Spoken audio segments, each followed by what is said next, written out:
71 men are facing charges tonight following a major sex trafficking bust in Hillsborough County. They called it Operation Interception. We will find you. We will arrest you.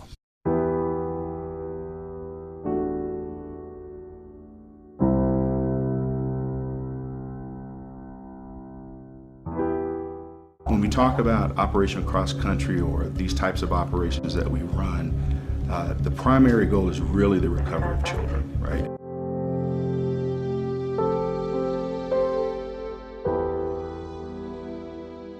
Hi everyone, we're a part of Texas Sunshines, and today we're going to shed some light on human trafficking. The U.S. law defines human trafficking as the use of force, fraud, or coercion to compel a person into commercial sex acts or labor, or services against his or her will. There are two categories to human trafficking: labor trafficking and sex trafficking. Labor trafficking is a form of modern-day slavery in which individuals perform labor or service through the use of force, fraud, or coercion. Sex trafficking is a form of human trafficking that involves sexual exploitation. This may include, but is not limited to, being coerced into taking part in prostitution and/or pornography. In the U.S., any individual that is under the age of 18 that participates in commercial sex is considered a victim of sex trafficking. Unfortunately, human trafficking often goes unnoticed. Human trafficking is a multi-billion-dollar industry, and it affects 25 million people around the world. Next, we want to cover some myths that people are often led to believe about human trafficking. One myth is that human trafficking involves kidnapping or physically forcing someone into situations, when in reality, traffickers often use psychological means such as tricking or manipulation to coerce their victims into providing commercial sex. Another misconception or myth regarding human trafficking is that only women and girls are victims or survivors.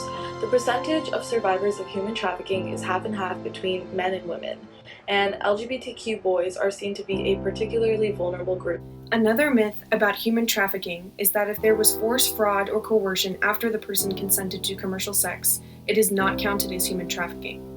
In reality, if there is any force, fraud, or coercion after a person has initially consented to commercial sex, this is human trafficking, because there is no longer consent when there is force, fraud, and/or coercion involved.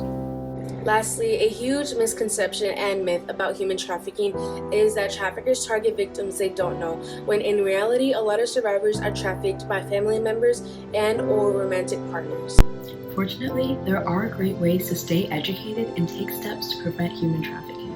One major way is to contact your elected officials and push for anti-trafficking legislation. PolarisProject.org has great resources on how to get started. Additionally, our philanthropy organization PACT offers a student training course where you can become certified in child trafficking prevention. If you want to take an active role in helping recognize and prevent trafficking, this 1-hour online course is a really great place to start. You can find it at pact.learnworlds.com. Another great resource is humantraffickinghotline.org. This website includes safety tips that we can use whenever we're going out.